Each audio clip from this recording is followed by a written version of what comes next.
这个活其实是最漂亮的。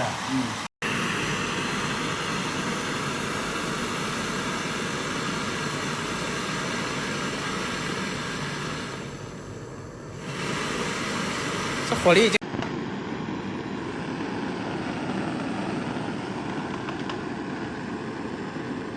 哎，那个你接着都会多少点的？你。इधर लगी दीवार की सामने हाँ अब उसको बड़ा है